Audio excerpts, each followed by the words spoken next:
What advice would you give to your younger self? Don't get married. Yes, welcome back, my friends. Welcome to another session with the older man. Today, my friends, we're going to examine why a lot of men don't see the value in getting married. Yes, I know this subject has come up many times, right? But as a man who's been married for 20 years, and I'm always trying to encourage men to actually get married, just do it right and protect yourself. I need to really look at whether getting married in today's day and age versus when I got married 20 years ago, and what has changed and what has happened in men's mindset that made them identify that there is no value in marriage. So we're going to look at a few videos. We're going to examine a few things. And let's have a discussion at the end, right? It's going to be a short one. So let's get into it, my friends. Subscribe, of course. Book a session if you'd like any mentoring or any help from an older man. I'm here for you, my friends. Okay? Join our membership system. Go and buy some merch as well. Support the system. Or the donate button is there as well. All right? So let's finish up what this elder gentleman said, because he did not see the advantages of marriage. So this is obviously an Indian fella. More than likely, he went through an arranged marriage. Maybe. I'm just speculating. I'm just because I'm, a bit familiar with the culture. You're free, man. You're free in the world, so don't get married, please. Forget about population. It will grow automatically. Don't get married. Don't lose your freedom and individuality. And your pride, man. You're a man. You're always wanted. I'll tell you. You're always wanted. But once you got it, you're jailed. So I'll break it down for you, gentlemen. Losing your freedom and your individuality. Bottom line is, if you make the woman control your ass, then you will feel like that. I don't feel trapped in my marriage. No, my wife never makes me feel trapped. I don't have those restrictions. I don't examine life as a restrictions that she put on me. She don't put those sort of, I don't know what you guys would even call restrictions.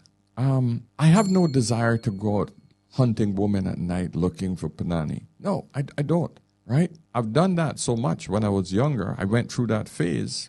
I matured. It got boring. Hey, do I miss variety? Of course. I'm not going to lie to you guys. Of course but I realized that, hey, man, one hole is not much different than another hole.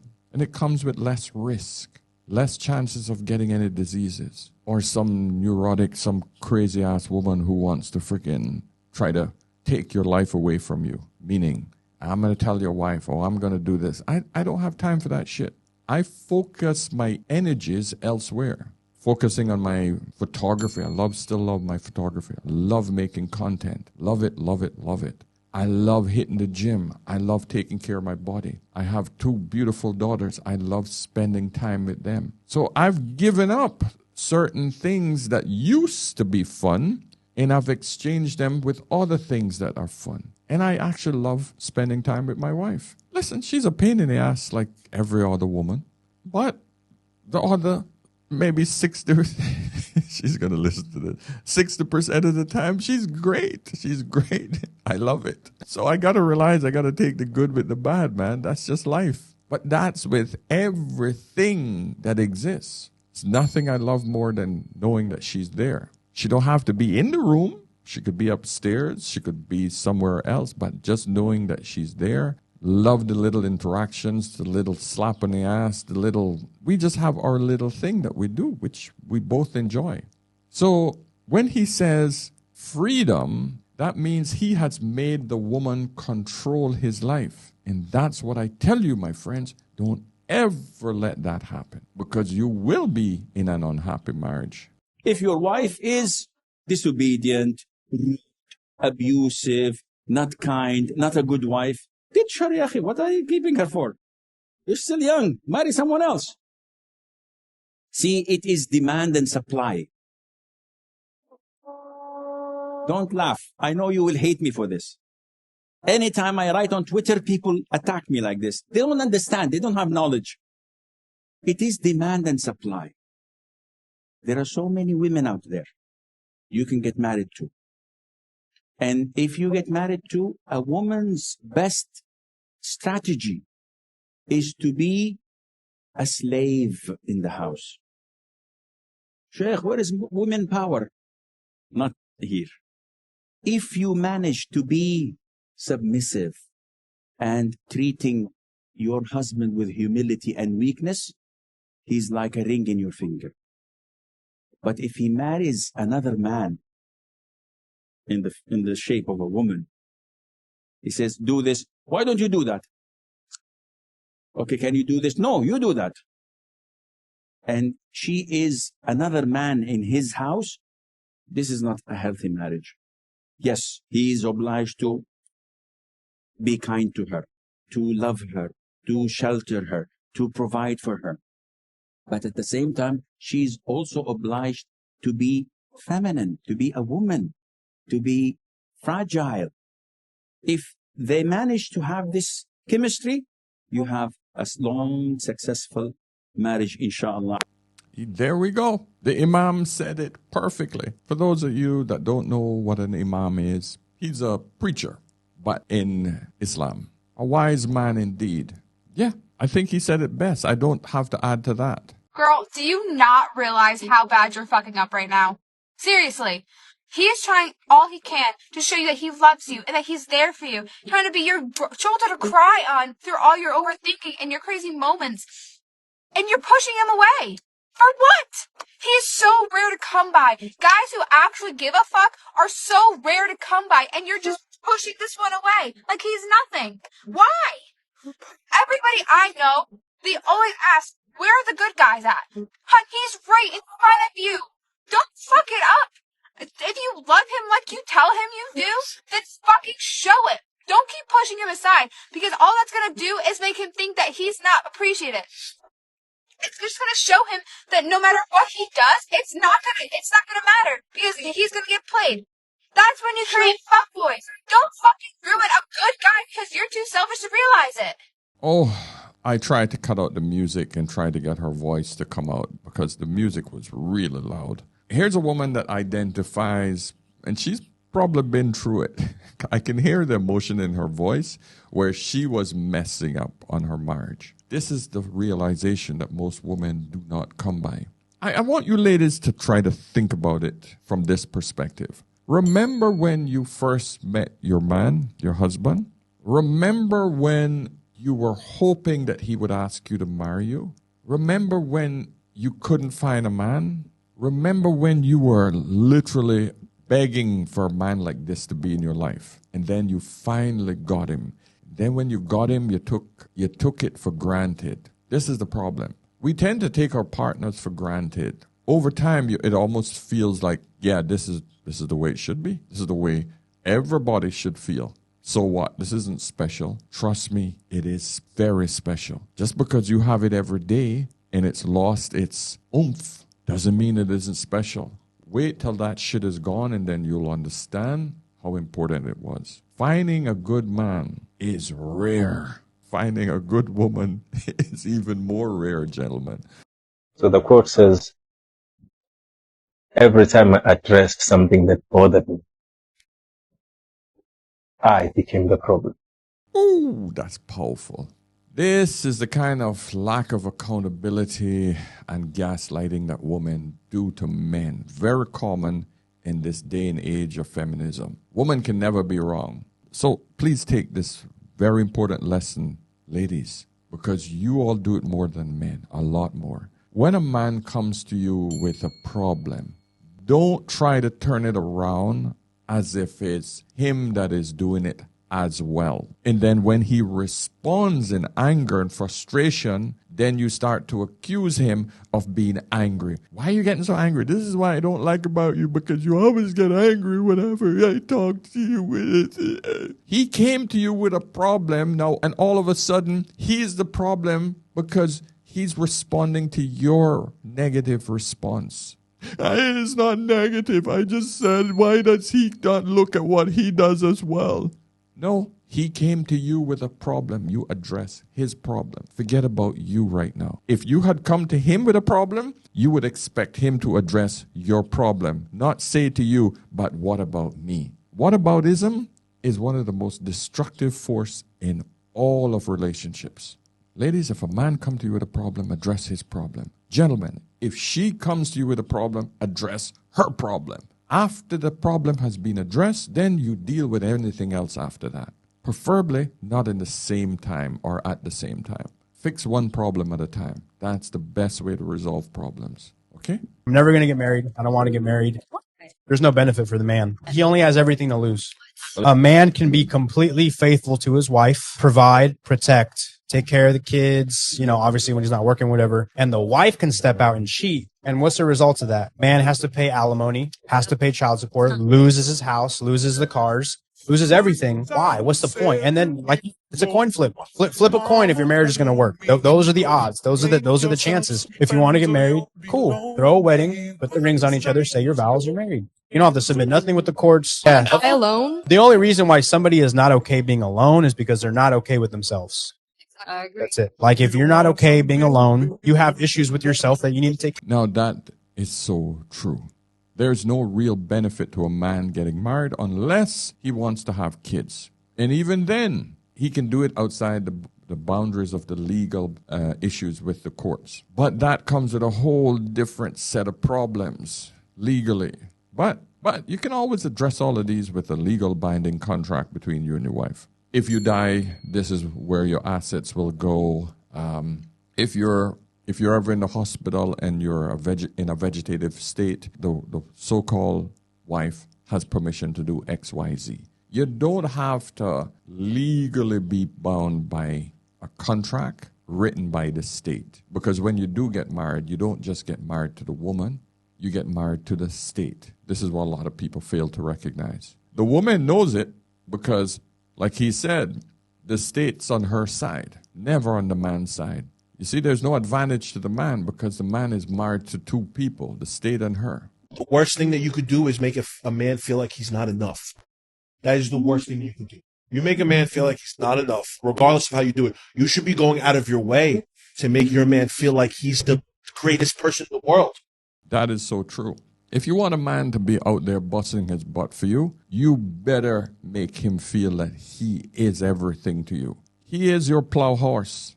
Now, in today's day and age, you now both have to go out to the field to plow. You both have to be in the workplace if you are an average individual and want to have a family. There's no such thing as, I go work for my wife and kids. No, not as an average man. It's just not possible. A man can't make that type of money. Family cannot be sustained like that in today's modern society, or at least in a city. In the countryside, yes. It's much cheaper to live out in the country. But how can you make enough money out there to actually get ahead as a family? Unless you have a remote job. Make your husband feel good.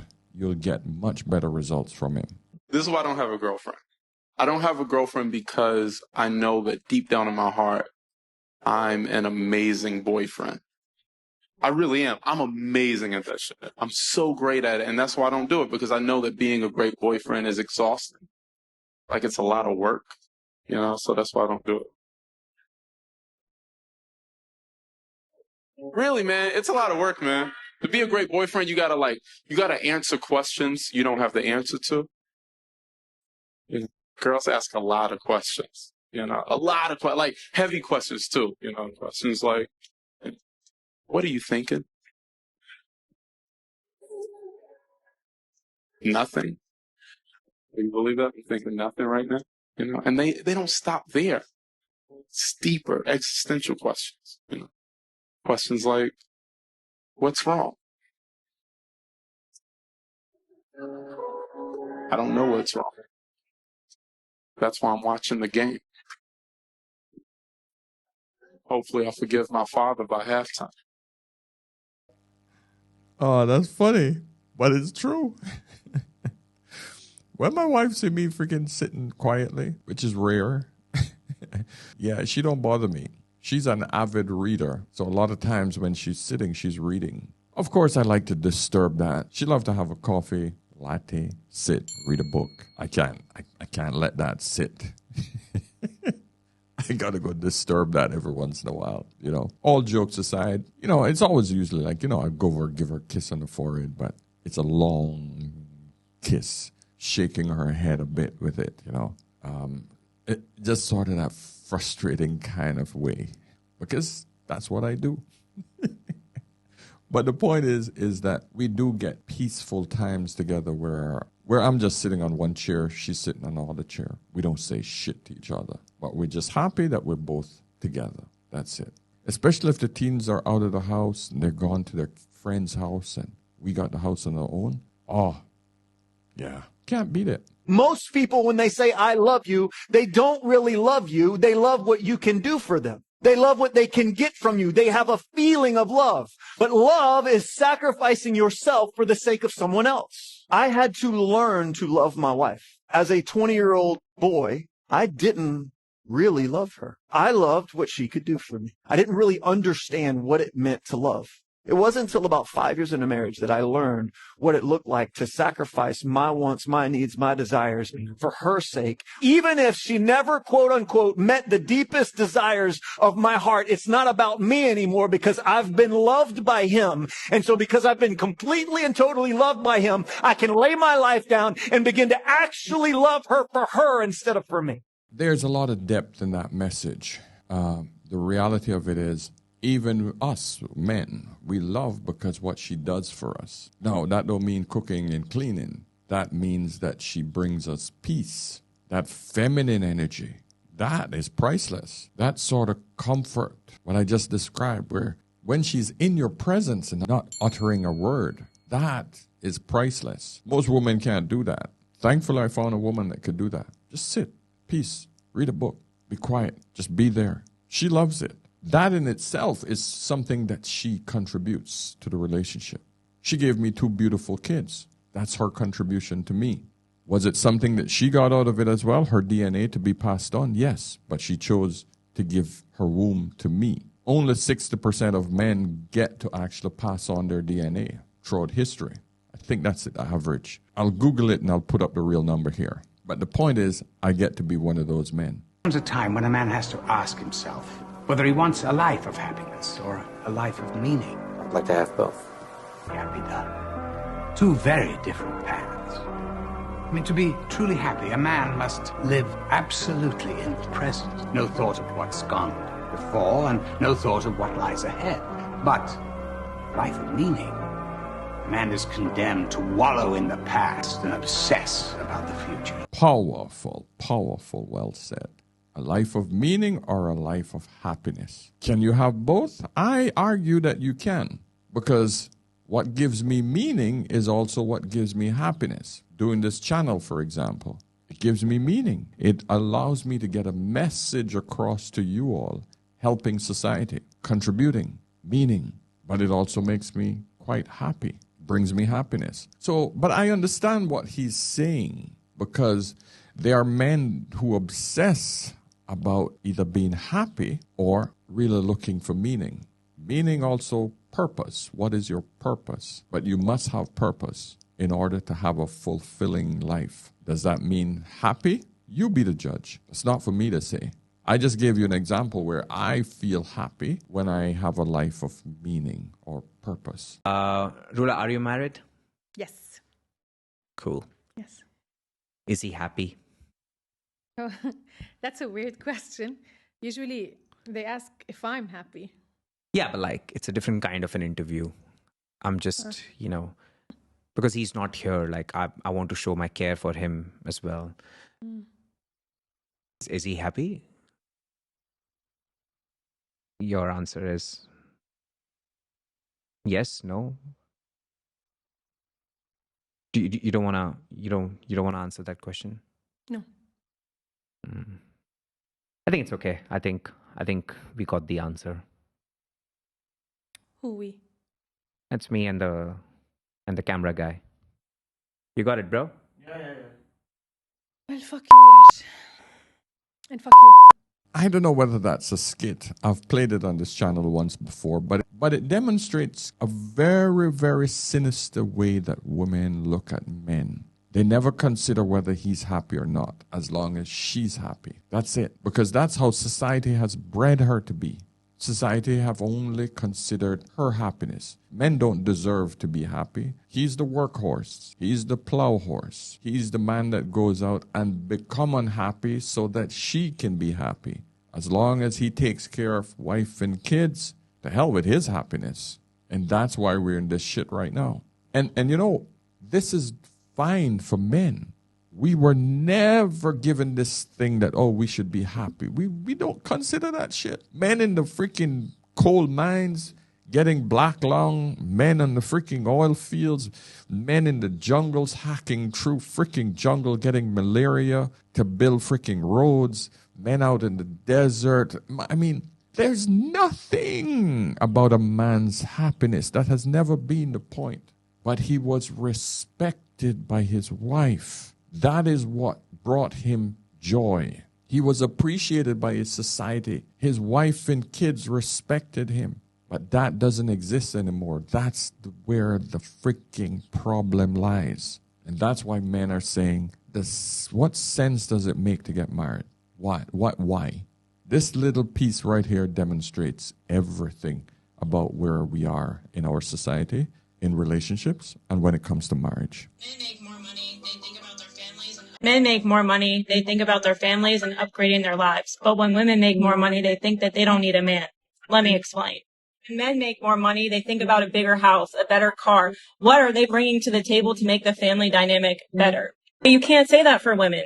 How many of you have put your wives or your ex-wives through school and then she filed for divorce? You cannot convince me that men are not prioritizing their families way more than women ever do. You cannot convince me that men don't suffer in silence and put their struggles aside to build with their wives and for their families, while women will literally give up their families for their happiness. How many times do you see men put women through school, whether it's nursing school, whether it's to go to school to be a lawyer, hair school, whatever the woman's interest is, he is working more. He's putting in more effort. He's putting in more money. And as soon as she makes a little bit more money, she's filing for divorce. Make that make sense. Who's really out here prioritizing the family unit if it's not the men? Because it certainly is not the women. You see it even in today's dating world where women think that they make more money than men. So now men need to bring more, even though women can't even go 50-50. It is always the good men that prioritize their families that get dumped for some guy down the street that she likes just a little bit because their husbands are working too much. You cannot convince me that women will never prioritize their families in the same way that the men do. And you cannot convince me that men will always put their families first, even if they're struggling in silence. Facts. Absolute facts right there. And you wonder why men don't want to get married?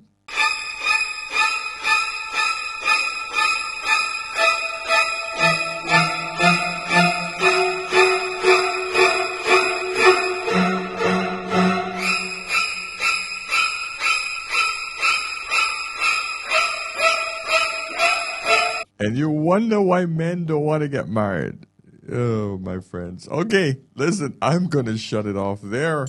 Guys, let's have a conversation in the comments section. By all means, come on over to the membership site. We can have deeper discussions over there. There's a lot of like-minded people where you can get a lot of advice. All right? So, my friends, until next time, remember, whenever in doubt, always ask an older man. I'll see you in the next one. Cheers.